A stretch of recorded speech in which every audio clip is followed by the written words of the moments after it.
what happens when the one person destined to save you becomes the one who destroys you. For Seraphina of the Silvercrest Pack, life had always been written in the margins. An Omega, the weakest designation a wolf could bear. She'd learned early to walk the stone corridors of the pack house with her eyes lowered, her voice soft, her scent lavender and morning dew and wild flowers, barely registering against the overwhelming musk of alphas and betas who ruled their world. She cleaned their halls, she served their meals, she endured their dismissive glances and cruel whispers with the quiet dignity her mother had taught her, waiting for the one thing that might change everything: her hate. But when Alpha Caden Blackthorn stood before the gathered pack on the night of the Harvest Moon ceremony and spoke words that would shatter her world, everything changed. I, Alpha Caden Blackthorn, reject you, Seraphina Ashwood, as my mate and Luna. And what happens next, no one was prepared for. The rejection didn't come as a whisper in the dark, or a private conversation behind closed doors. It came with witnesses, hundreds of them. The ceremony hall had been decorated for celebration. Silver chains hung with moon crystals, white roses climbing every column, candles burning with flames that never flickered. The pack had assembled in their finest clothes, anticipation thick in the air. Seraphina had felt it the moment she'd entered, the mate bond, snapping into place like a lightning strike to her chest. The scent of forest and embers and ozone and steel had wrapped around her, and she'd looked up to find Caden's eyes already on her, dark, assessing, and somehow already cold. Her wolf had stirred within for the first time in her life, a presence she'd barely felt, before suddenly clawing at her consciousness. Mate. Ours. But Caden's expression had been granite as he'd mounted the dais, as the pack elders had called them both forward, as the moon goddess's blessing was invoked. The scent of his emotions, calculated ambition mixed with something bitter, like ash, should have warned her. I cannot take an Omega as my Luna, he'd announced, his voice carrying through the hall with alpha command. The Silvercrest Pack requires strength. We face threats from the Iron Ridge Wolves to our north, rogue attacks from the east. I will not weaken our position with a mate who cannot even shift properly. The words had struck like physical blows. Around them, gasps rippled through the crowd. Someone, Morgana, the beta female who'd been circling Caden for months, her scent of cinnamon and iron sharp with triumph, stepped forward from the crowd. I offer myself in her place, Morgana had said, her voice honey-sweet. A proper Luna. A warrior. Seraphina had felt the bond beginning to fray even before Caden spoke the formal words. The mystical connection between their souls started to unravel, thread by thread, each one snapping with a pain that drove her to her knees. She'd gasped, hands clutching at her chest where the mate mark should have formed, would have formed, glowing and permanent if he'd accepted the bond. I, Alpha Caden Blackthorn, reject you, Seraphina Ashwood, as my mate and Luna. The bond shattered completely. Pain, white-hot and all-consuming, like her chest was being torn open. Seraphina screamed, couldn't help it. As the severing completed, where there should have been connection, there was now void. Where there should have been the warmth of a destined mate, there was arctic emptiness. She'd collapsed fully, her body convulsing. Through blurred vision, she saw Caden turn away, already reaching for Morgana. Saw her parents in the crowd, her father's face carefully blank, her mother's eyes glistening but doing nothing, saying nothing. Remove her, Caden commanded, and guards had stepped forward. Hands gripped her arms, hauling her upright though her legs wouldn't support her weight. The walk from the ceremony hall to the pack boundaries was the longest of her life. They dragged her when she couldn't walk, past wolves she'd grown up with who averted their eyes, past the training grounds where she'd watched warriors practice, dreaming of strength she'd never possess, past the homes of families who'd employed her services but now closed their doors. At the boundary marker, an ancient stone carved with pack symbols, they released her. "You're banished," the head guard said, his voice not unkind but immovable. "Omega Seraphina Ashwood, you are cast out from Silvercrest Pack. You have until moonset to clear our territory. If you return, you'll be killed as a rogue." "Please," she'd whispered, looking back toward the pack house. "My parents want nothing to do with a rejected wolf." Morgana's voice cut through the night. She'd followed them, apparently savoring this final humiliation. "Your father already signed the disownment papers. You have no family, no pack, no place in our world." The scent of Morgana's satisfaction hung in the air like smoke. Behind Morgana, Seraphina caught sight of her parents. Her father stood rigid, his weathered face a mask. Her mother's hand was on his arm, restraining or seeking comfort. Seraphina couldn't tell. But neither of them moved. Neither of them spoke. Neither of them came to her defense. "Go," her mother finally said, so quietly Seraphina almost didn't hear it. "Just go." A wave of power washed over her then, not her own, but the pack's collective energy rejecting her, forcing her out. The boundary ward activated, pushing her backward with invisible hands. She stumbled, caught herself, and then ran. Into the winter night, into the forest, away from everything she'd ever known. The blizzard hit within the hour. Seraphina had nothing. No coat suitable for the killing cold. No supplies. No destination. The rejection wound still burned in her chest. A constant reminder of her worthlessness. Her wolf, that presence that had finally awakened only to have its mate ripped away, was silent now, retreating so deep within her consciousness that Seraphina wondered if it had died entirely. Snow fell in thick curtains, turning the world white and featureless. The temperature plummeted. She'd been walking, she didn't know in which direction, for hours, her feet numb, her fingers unable to feel. The dress she'd worn to the ceremony, a simple cream thing that had seemed so hopeful that morning, was soaked through and freezing against her skin. "This is it," she thought distantly, as she stumbled over a root hidden under snow. "This is how I die." She fell. Couldn't get back up. Her body had reached its limit. Through the swirling snow, she saw a structure, just a dark shape against white. A barn, maybe, or ruins of something older. She crawled toward it, driven by nothing but instinct, and found shelter of sorts. 3 walls and part of a roof, stone construction that looked ancient, covered in moss and ivy even in winter. Symbols were carved into the stones, worn smooth by time. Seraphina collapsed inside, curling into herself in a futile attempt at warmth. The wind howled through the broken wall, but at least the snow couldn't reach her directly here. "I'm going to die," she thought again.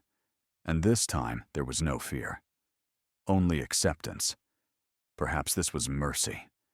Perhaps this was better than living as a rejected wolf, alone and packless, forever bearing the shame of not being enough. She closed her eyes. Time stopped. Or maybe it didn't. Maybe she just stopped noticing it. Cold became numbness, became nothing. Her breathing slowed. Her heartbeat grew faint. The lavender scent that marked her began to fade, replaced by the smell of snow and stone and ending. If there's a moon goddess, she thought, her last conscious prayer, please let this be quick. Darkness claimed her. Warmth, that was the first thing she registered. Not the biting cold of death, but warmth, gentle and surrounding and impossible. Seraphina's eyes fluttered open. Bodies. Massive bodies pressed against her on all sides, covered in thick fur, radiating heat that had pulled her back from the edge. She was surrounded. Her breath caught. Fear spiked through her exhaustion. Wolves. She was surrounded by wolves, but not pack wolves. These were larger, wilder. Their scent, aged oak and winter snow and pine and storm, mixed with 9 other distinct signatures, filled her nose. She counted them, her vision clearing. 1 pressed against her back, 2 flanking her sides, 3 more forming a barrier between her and the broken wall, 4 more creating an outer circle. 10 total. 10 massive wolves, larger than any alpha she'd ever seen, with eyes that gleamed with intelligence far beyond animal instinct. They'd saved her. Somehow, impossibly, they'd found her dying in this ruin and surrounded her with their warmth, kept her alive through the worst of the blizzard. "We've been waiting for you." The voice came from the largest wolf, the one pressed against her back. As Seraphina watched, frozen in shock and confusion, he began to shift. Bones flowing, not snapping. Form changing with a grace she'd never witnessed in the painful shifts she'd seen other wolves perform. Within moments, a man knelt where the wolf had been. He was older than Caden by perhaps a decade, maybe more. Scars traced his arms, and one ran across his jaw. His hair was dark, shot through with silver, and his eyes, those eyes that had watched her as a wolf, were storm gray and ancient and kind. "My name is Theron," he said, his voice a rumble of thunder distant and deep.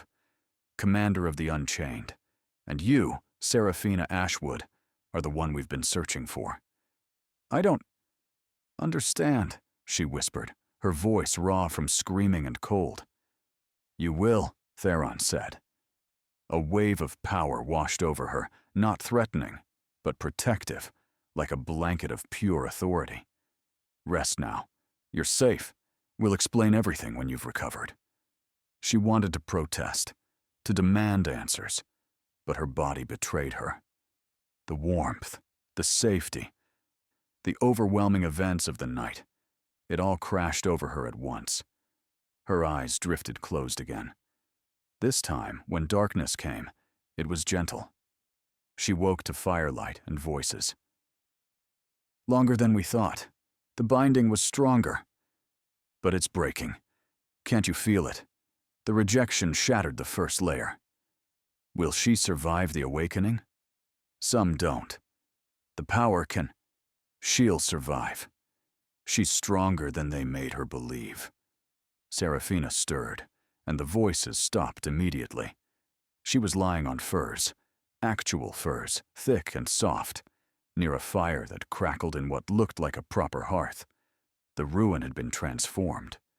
Or no, she realized, as she looked around. They'd moved her.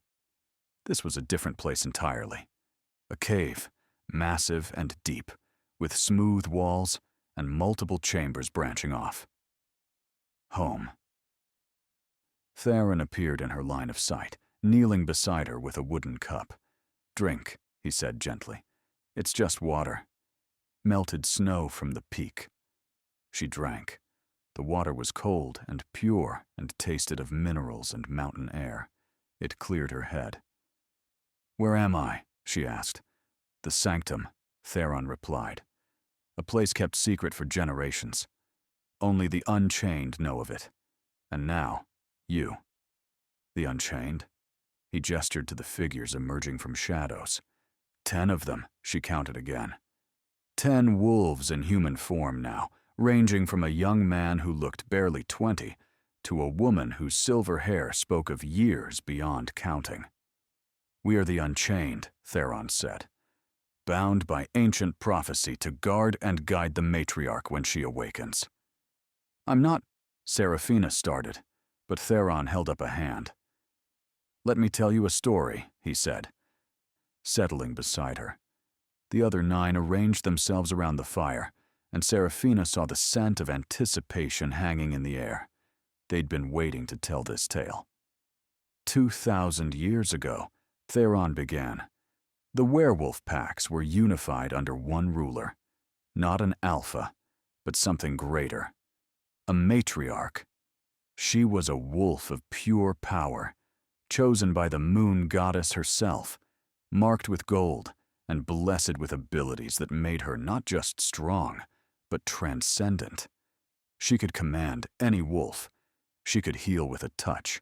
She could feel the emotions of all around her and soothe or inspire as needed. Under her rule, there was peace. The ancient woman spoke next, her voice like wind through autumn leaves. But peace breeds complacency, jealousy, fear. The alphas began to resent her power. They wanted to rule themselves, to divide the lands into territories they could claim. So they conspired. They betrayed her. They killed her? Seraphina asked, horrified. Worse, Theron said. They bound her, used dark magic to suppress her power, to force her wolf into submission, to make her weak. And when she was defenseless, they scattered the packs, broke the unified nation into fractured territories.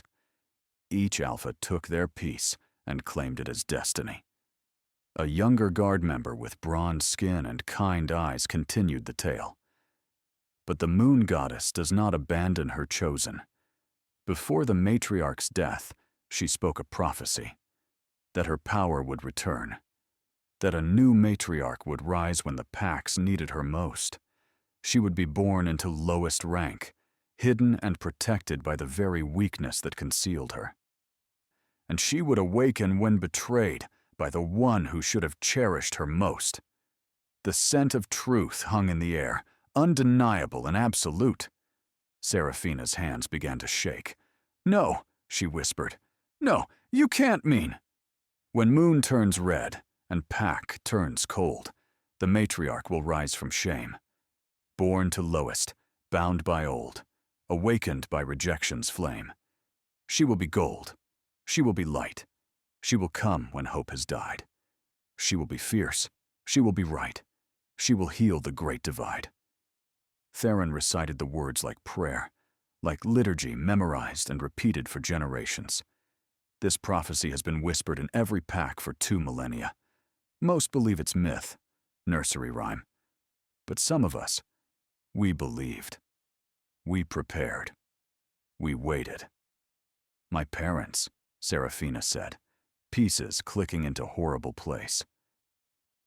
What did they do to me? Theron's expression grew grave. We need to show you something, but you must be prepared. It will hurt. He produced a mirror, bronze, polished, ancient, and held it before her. Look at your wolf. Seraphina closed her eyes, reaching for her inner beast. For most of her life, she'd barely felt it.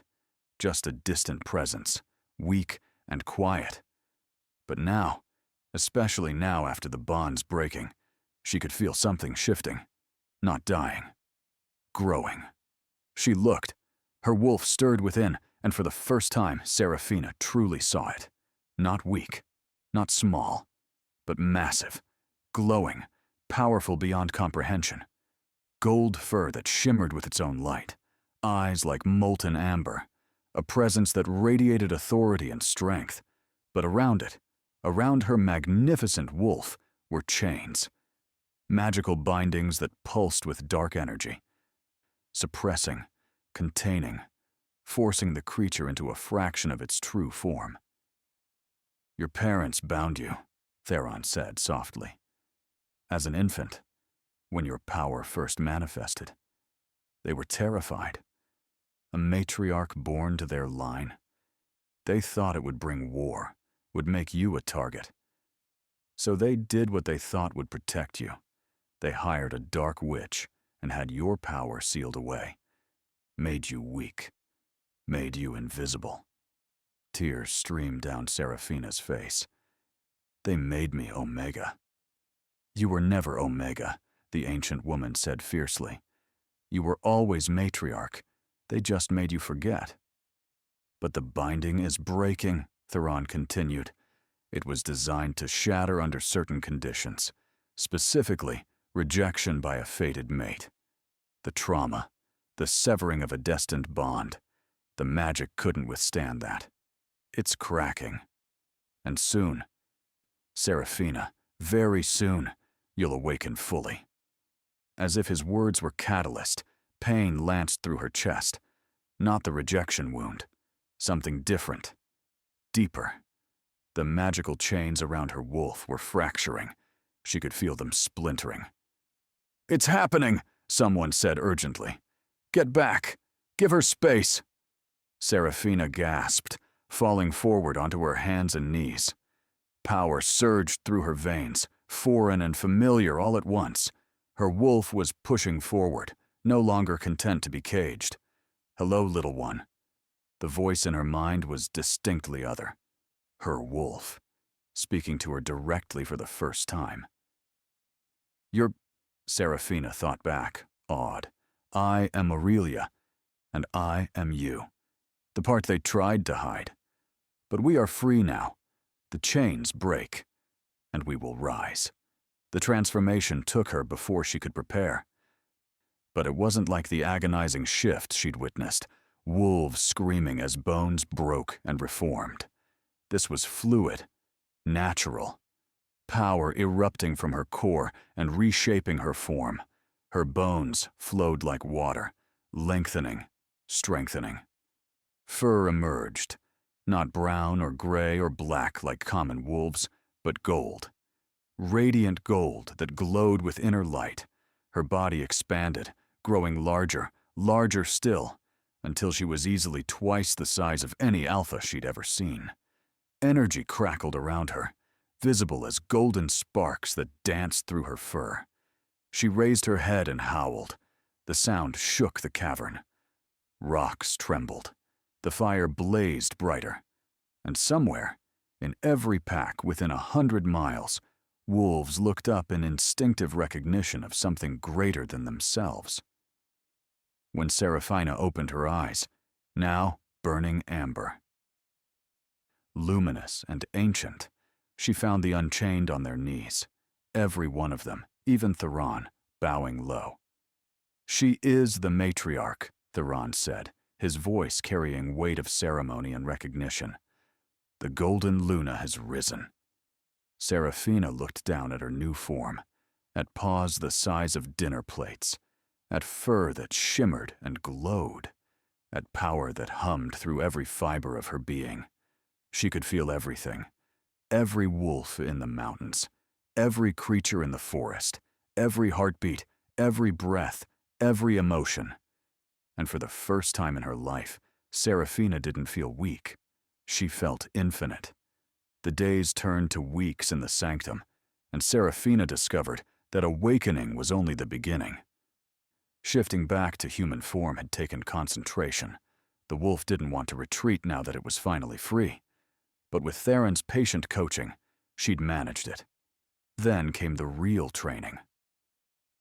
"Your power isn't just physical," Theron explained during one of their sessions. They stood in a massive chamber deep within the mountain, a natural arena, where the Unchained had trained for generations. "The matriarch is a vessel for the moon goddess's will. You have abilities beyond any ordinary wolf," he demonstrated, having her focus on pack bonds. Seraphina could feel the connections between the 10 Unchained, like glowing threads in her mind. With gentle mental pressure, she could strengthen those bonds, filling each guard with renewed energy. Or she could sever them. She'd done that accidentally once, leaving a young guard named Marcus gasping and disconnected until she'd frantically re-established the link. "Command," said Kira, the ancient woman who'd lived longer than anyone could quite explain. "Try it on me. I can't force you. You can. You must learn. Speak with authority." Seraphina had taken a breath, let her wolf rise to the surface, and said, "Kneel." Kira's body had obeyed instantly, against her will. dropping to the stone floor. The scent of shock and approval had filled the air. "Good," Kira had said, rising when Serafina released her. "Now you understand. Every wolf, regardless of their rank or power, will obey you. It's not cruelty. It's natural law. The matriarch commands, and the pack obeys. Use it wisely." Then there was healing. When Marcus had injured himself during sparring practice, a deep gash across his ribs, Serafina had rushed to him instinctively. Her hands had begun to glow golden, and she'd watched in amazement as the wound knitted itself closed beneath her touch. Empathic abilities, Theron had noted, studying her with those storm-gray eyes that seemed to see everything. You can feel what others feel. Use that. A good matriarch knows her pack's hearts. Each of the Unchained taught her something different. Marcus, young and eager, taught her to hunt properly, to use her enhanced senses to track prey through miles of forest. Kira taught her the old laws, the codes that had governed the unified packs before the fracture. Theron taught her strategy, how to think not just as a warrior, but as a ruler. And then there was Darius, who was scarred and quiet and taught her to fight. Really fight. Not the desperate scrambling of a weak Omega trying to survive, but the calculated strikes of a predator who knew her own strength. "You're larger than any alpha," Darius said, circling her in wolf form as she panted, exhausted from their latest bout. "Use that. Your size is intimidating, but it's your speed that will shock them. You move like lightning for something so massive." She practiced against all of them, learning their styles, their strengths, and she learned their stories, why they'd sworn themselves to this ancient prophecy. Marcus had been born to a pack that slaughtered him for being different. His eyes were gold, even in human form, marking him as touched by something greater. The Unchained had saved him. Kira had been the matriarch's personal guard 2,000 years ago. When asked how she still lived, she'd smiled mysteriously and said, "The moon goddess keeps those who are needed." Theron's story came last, shared one night as they sat outside the sanctum watching stars wheel overhead.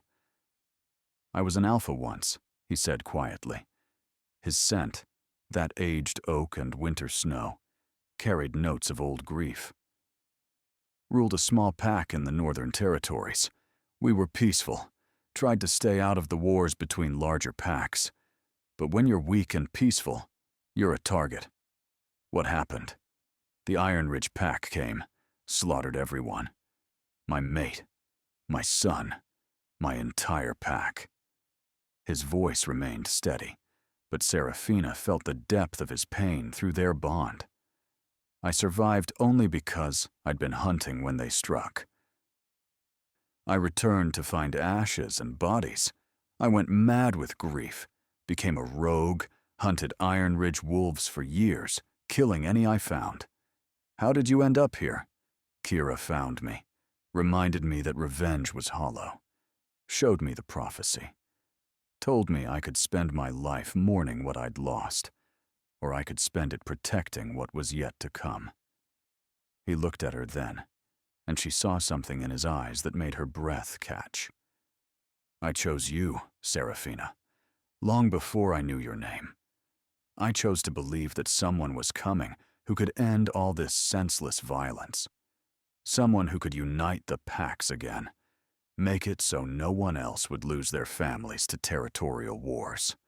The bond between them hummed, not a mate bond, nothing so defined, but something deeper. Trust, respect, the beginning of something that could become everything. The scout found them on a morning sharp with frost. Serafina had been practicing flight, not literal flight, but a running leap that used her massive strength to propel her over impossible distances. She'd just landed from a jump that cleared 30 feet when Marcus's warning howl split the air. Unknown wolf, eastern approach, scout, not hunter. The pack bonds let her feel the Unchained's immediate response. They flowed into defensive positions, surrounding the sanctum entrance, ready to kill anything that threatened their matriarch. Seraphina shifted and raced toward them, her golden wolf form blazing in the morning sun. When she arrived, she found a young male wolf. Silvercrest, she recognized his scent, frozen in terror. He'd come upon them accidentally, probably tracking a deer, and now faced 10 of the most dangerous wolves he'd ever encountered, and her. Gold and massive and radiating power he could feel, even if he didn't understand it. The scout shifted to human form, hands raised in submission. "Please," he gasped. "I mean no harm. I was just hunting." Theron growled, a sound that promised death. "Wait," Seraphina commanded, speaking with both voice and alpha authority. The Unchained froze. She shifted to human form, suddenly aware that she was naked, shifting destroyed clothes. But she'd grown accustomed to it over the weeks. Modesty meant little among wolves. "Your Silvercrest pack," she said, studying the scout. "Young, maybe 18. Terrified. Tell your alpha what you've seen here." What?" The scout stared at her, confused. Then recognition dawned, shock flooding his scent. "Seraphina." "But they said you died. You were." "Tell Caden I'm alive," Seraphina said calmly. A wave of power washed over the scout, making him stumble. "Tell him the wolf he rejected has awakened. Tell him that the territory he thought empty is claimed. And tell him that, if he's wise, he'll stay in his borders and never cross into mine." She could feel Theron's concern through their bond. "This is dangerous. He could bring an army." "I know," she thought back. "Let him." The scout ran. She watched him go, golden eyes tracking his retreat until he disappeared into the forest. "You invited war," Kira said quietly. "Yes," Seraphina agreed. "Because it was coming anyway. Better to face it on our terms." They came 3 days later. 23 wolves, Seraphina counted, feeling their approach through the awareness that stretched across her territory. Silvercrest warriors, led by Caden himself, and Morgana. She could smell the beta female's cinnamon and iron scent even at distance, mixed with anticipation and bloodlust. The Unchained took positions in the clearing before the sanctum, the same clearing where Seraphina had nearly died weeks before. She stood at their center in human form, wearing simple clothes they'd scavenged from abandoned human settlements. Her hair, gold now, naturally, matching her wolf, whipped in the mountain wind. When the Silvercrest wolves emerged from the trees, Caden at their head, time stopped. He'd shifted to human form, as had Morgana beside him. The rest remained wolves, ready for battle. Caden's eyes found Seraphina and widened. Shock flooded his scent, mixing with forest and embers and ozone and steel. But beneath it, something else. Regret. Recognition. "You're alive," he said, and his voice carried notes of something that might have been relief. "Disappointed?" Seraphina asked coolly. No." He stepped forward, eyes scanning her, taking in the changes, the gold hair, the way she stood taller, straighter, radiating confidence instead of submission. "What happened to you?" "I stopped being what you made me believe I was," she replied. "Leave, Caden. This is your only warning. These mountains are mine. This territory is mine. You are not welcome here." Morgana laughed, sharp and cruel. "You? Claim territory. You're Omega trash. You're nothing." She made a mistake. She didn't just insult Seraphina. She insulted the matriarch. Seraphina felt her wolf surge forward at the challenge, felt Aurelia's fury at this arrogant beta, who dared to speak with such disrespect. But she held back, waiting. "Morgana," Caden said warningly. But Morgana wasn't listening. Her eyes were fixed on Serafina with pure hatred. You should have died in that blizzard, should have frozen and been forgotten. But since you didn't, I'll finish what nature started. She shifted, a painful, aggressive transformation, and lunged. Serafina had learned to fight from Darius, had learned patience from Theron, had learned to embrace her power from weeks of training with warriors who'd spent lifetimes preparing for this moment.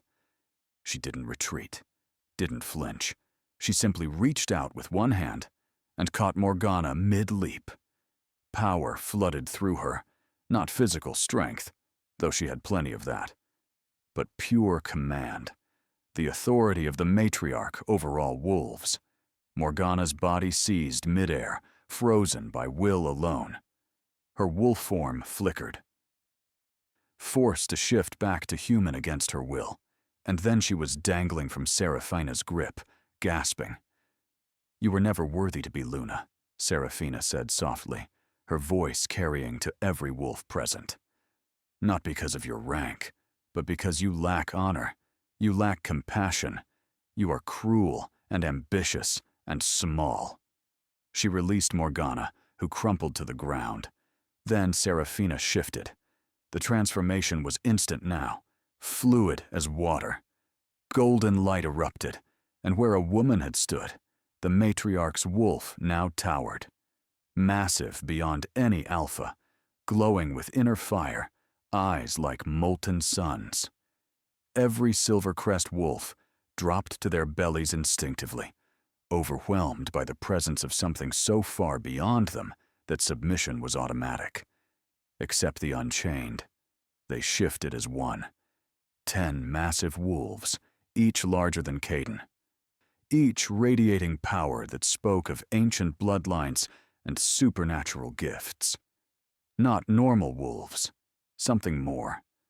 Dire wolves, creatures of legend, surrounding their matriarch like a living crown. The scent of terror hung in the air from the Silvercrest pack. Caden shifted back to human form, falling to his knees. "Mercy," he gasped. "Please. We didn't know. We didn't understand." Serafina padded forward, her massive form making him look like a child. She lowered her head until her eyes were level with his, held his gaze. "You rejected me." She spoke directly into his mind, using power he couldn't resist. "You chose ambition over destiny. You cast me out to die. Give me one reason I shouldn't destroy you where you kneel." I have none," Caden said, and his honesty struck through their connection. "I made a choice. I thought power mattered more than honor. I was wrong. I know that doesn't excuse it. I know you have every right to kill me. But please, spare my pack. They only followed my orders. Their blood shouldn't be on your conscience." Serafina studied him, felt the truth in his words through empathic senses that read every emotion, every motive. He truly was repentant. Terrified, yes, but also genuinely remorseful. She could kill him, could end his life with one snap of her jaws, could scatter his pack and claim their territory. Justice would support it. Revenge would savor it. But she was no longer the weak Omega they'd cast out. She was matriarchs, and a true leader chose wisdom over vengeance. She shifted back to human form, standing naked and unashamed before the assembled wolves. "I am Serafina Ashwood," she said, her voice carrying with supernatural clarity. "I am the Golden Luna. I am the matriarch. And these mountains, this forest, these lands are mine." She gestured to the Unchained, who remained in their massive wolf forms. "My guard has sworn themselves to me. My power has awakened. And I declare this, the old ways return." She pointed at Morgana, still cowering on the ground. "You, who would have been Luna through deception and ambition, are banished. Rogue, never welcome in any pack. You will wander alone until you learn humility." Morgana opened her mouth to protest, But Seraphina's will crashed over her, forcing compliance. She fled into the forest, broken. You, she addressed Caden, will return to Silvercrest. You will remain Alpha there, but you will remember this day. You will remember that there is power greater than yours, and authority higher than any Alphas. When I call, you will answer. When I command, you will obey. You will enforce fair laws. You will protect the weak. You will end needless conflicts with neighboring packs. Do this, and you will have autonomy. Refuse, and I will replace you with someone who understands that leadership is service, not domination. Caden bowed his head. I understand. I will obey. Go, Seraphina commanded. All of you. Go and spread word. The matriarch has returned. They went. 22 wolves slinking back into the forest, defeated but alive. Spared by mercy they didn't deserve but might grow to honor. When they were gone, Theron shifted beside her, his scarred face showing something like pride. That was well done, he said quietly. They'll test me again, Seraphina replied. Other packs will come. Some will challenge, some will submit, but they'll all come. Yes. Theron's hand found hers, their fingers interlacing. And we'll be ready. All of us. The Unchained shifted to human form, surrounding them. Her found family, her true pack, the warriors who'd waited lifetimes for her awakening. Together, Kira said, her ancient voice warm. Together, they echoed. And so Seraphina's journey from rejected Omega to risen matriarch began in truth. She had claimed her power. She had shown mercy where vengeance was justified. She had begun the work of reuniting the fractured packs, not through conquest, but through demonstration of what true leadership meant. In the weeks that followed, she established her territory formally, built a true settlement around the sanctum, opened her borders to rogues and outcasts, and anyone seeking justice. Word spread rapidly through the mountain packs. The Golden Luna had risen. The matriarch walked among them again. And when her parents finally came, drawn by news that couldn't be ignored, by guilt that had festered since they'd abandoned her, Seraphina met them in the clearing. Her father knelt immediately.